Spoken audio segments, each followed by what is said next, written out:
Isu kota halal telah menyita perhatian, pikiran, dan bahkan menghabiskan energi untuk kemudian kita saling menjustifikasi terkait dengan keberadaannya.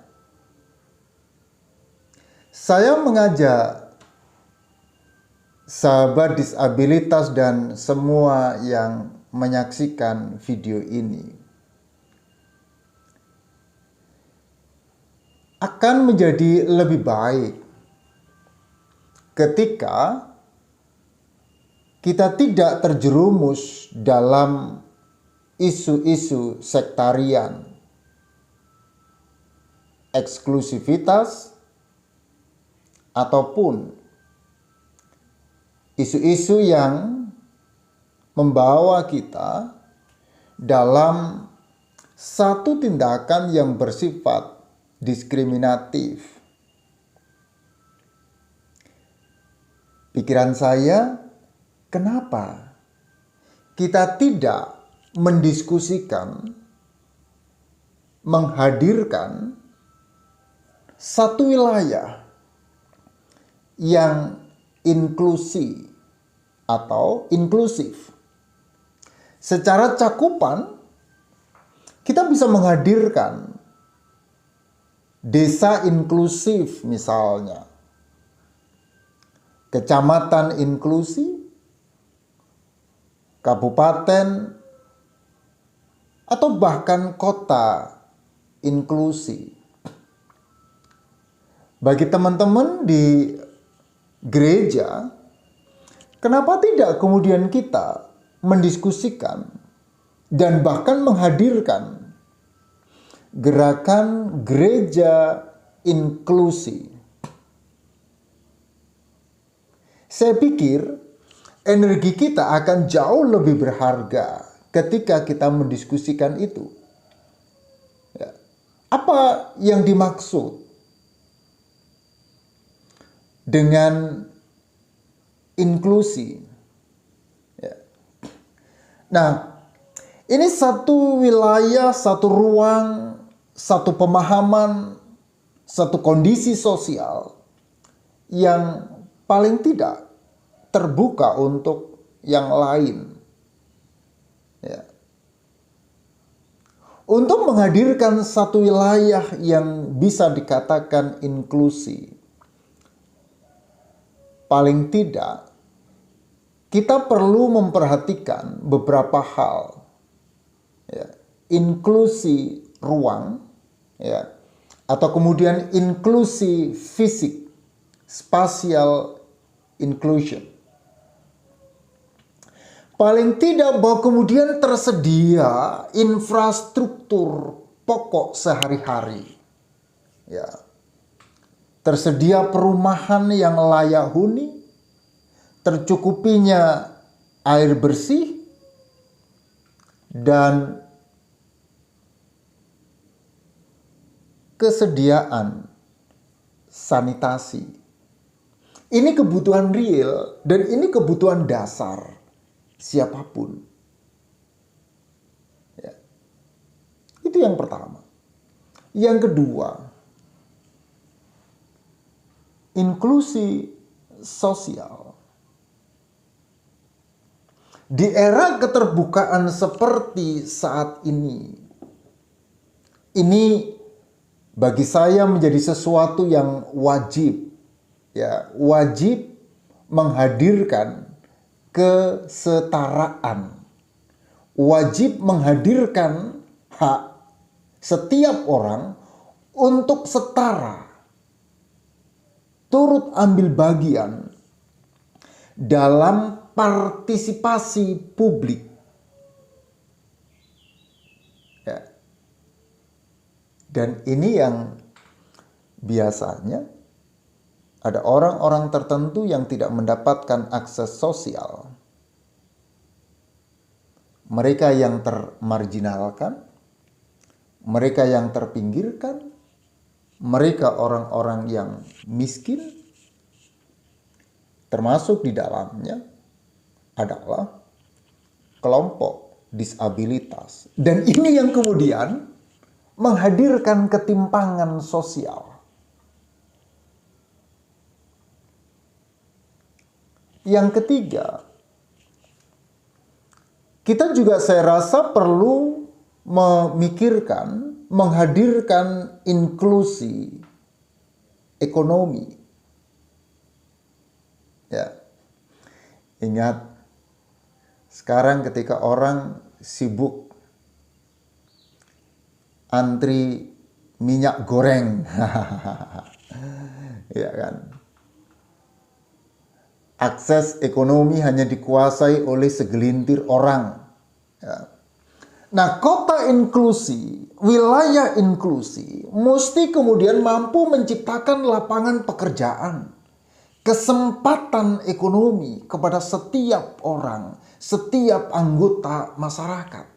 Harus mampu menikmati pertumbuhan ekonomi. Paling tidak 3 hal itu yang perlu kita pikirkan bersama. Adakah inklusi spasial, sosial, dan ekonomi? Ini kan lawan dari kata eksklusi. Ya. Ketiadaan akses, ketiadaan kesetaraan. Dan biasanya kemudian memunculkan ketimpangan-ketimpangan sosial, diskriminasi sosial ada di situ. Dan biasanya memang kemudian adalah mereka-mereka yang berada dalam garis kemiskinan, orang-orang yang terpinggirkan, para pengangguran, dan bisa saja kemudian termasuk orang-orang dengan disabilitas adalah orang-orang yang tereksklusi.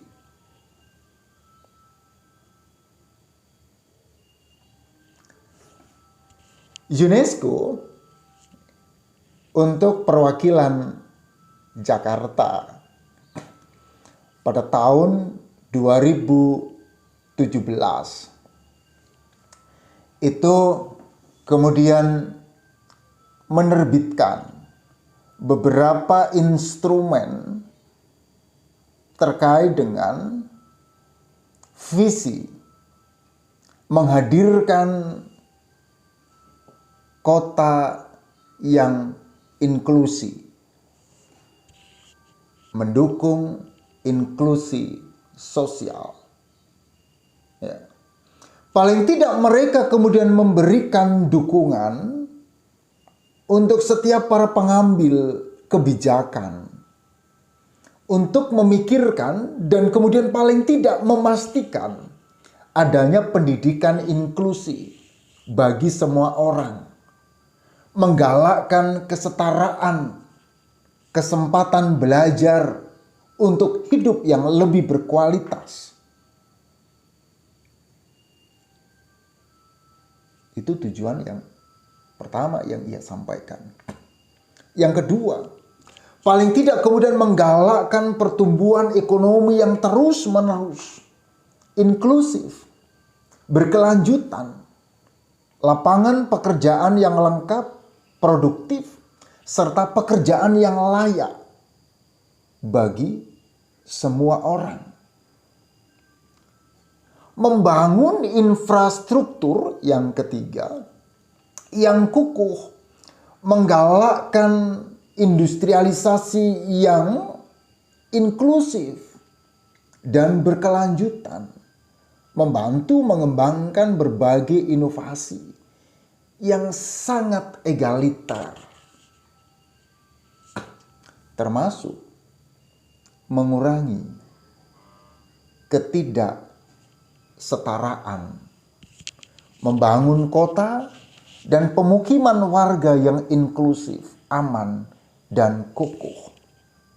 Setelah kemudian secara sosial menggalakkan masyarakat yang damai dan inklusif untuk mengembangkan tatanan sosial yang berkelanjutan, menyediakan akses untuk keadilan bagi semua orang, dan membangun berbagai lembaga yang efektif, bertanggung jawab, dan inklusi kepada semua orang.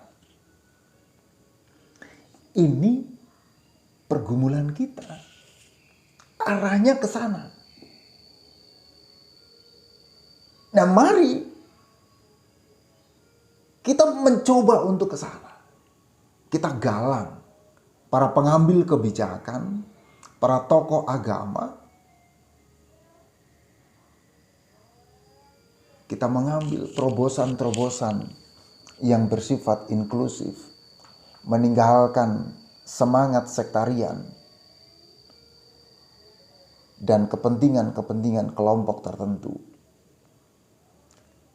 Lantas, apa yang mesti kemudian kita kerjakan? Ya, saya merasa mempunyai panggilan batin untuk menyuarakan ini. Sebagai seorang pendeta, sebagai seorang pengajar, saya mengajak teman-teman pendeta, gereja terutama, dan bahkan masyarakat secara umum. Kenapa tidak? Yang pertama yang perlu kita lakukan, mari memberikan kesempatan penuh kepada setiap orang, kepada setiap anggota gereja, anggota masyarakat, partisipasi penuh. Tidak hanya bagi mereka yang memberikan dukungan finansial bagi gereja yang tinggi, tidak hanya bagi para pejabat gereja ataupun pejabat publik yang punya pengaruh di gereja. Meniadakan orang-orang miskin berperan dalam pengambilan keputusan dan bahkan menegasikan kelompok-kelompok minoritas, kalangan disabilitas. Apakah mereka kita libatkan dalam proses berteologi di gereja? Itu yang pertama. Ya. Mari menyediakan keterlibatan penuh, memastikan mereka berpartisipasi dalam setiap kebijakan dan program-program yang dilakukan. Yang kedua, bagaimana kemudian gereja itu menyediakan akses, ya, akses layanan. Bagaimana gereja mendesain tempat-tempat peribadatannya yang inklusi bagi kaum disabilitas. Kesediaan altar gereja yang menjangkau mereka. Kesediaan ruang layanan yang menjangkau mereka. Toilet-toilet umum, akses masuk gedung gereja, akses masuk perkantoran gereja. Harus ada ketersediaan ini. Ini diatur oleh undang-undang. Ya, Undang-Undang Disabilitas nomor 8 tahun 2016. Ya, itu yang kedua. Yang ketiga, berkaitan dengan itu, maka mari membuka akses supaya mereka yang miskin dapat mengakses layanan publik. Yang disabilitas dapat mengakses apa yang menjadi kebutuhan realnya. Akses layanan pembinaan, akses layanan kebaktian anak, akses layanan katekisasi, akses layanan perkawinan, akses layanan yang lain. Kita harus membuka selebar mungkin supaya semua orang mendapatkan akses yang sama. Yang terakhir adalah kita bangun pemahaman, kita mengedukasi umat, edukasi sosial terhadap sikap inklusi itu penting. Sederhana saja, kita tidak lagi mengatakan mereka yang disabilitas itu sebagai yang terkutuk, sebagai yang berdosa, sebagai akibat dari dosa orang tua, sebagai dampak dari dosanya di masa lalu. Ya.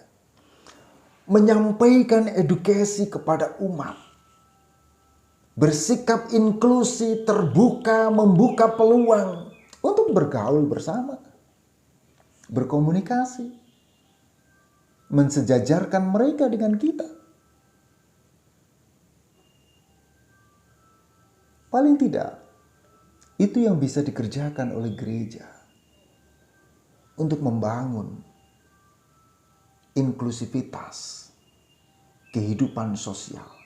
Mari bermula dari komunitas-komunitas yang kecil, berbagi cinta kasih kepada semua orang. Akhirnya, daripada kita berpikir sektarian, hal-hal yang selalu bersifat kompetitif, kenapa tidak kita melihatnya dari sisi yang berbeda? Kita lihat sebagai bagian dari kerjasama sosial. Kita habiskan energi kita untuk menghadirkan semangat inklusivitas. Kita mulai dari gereja, diri kita, karena kita adalah gereja. Setelah itu kita bergerak keluar. Selamat untuk menaburkan benih-benih cinta kasih Kristus dengan membuka diri, menerima yang lain sebagai yang sama dengan kita. Salam disabilitas, tetap semangat berbagi cinta kasih. Tuhan Yesus memberkati.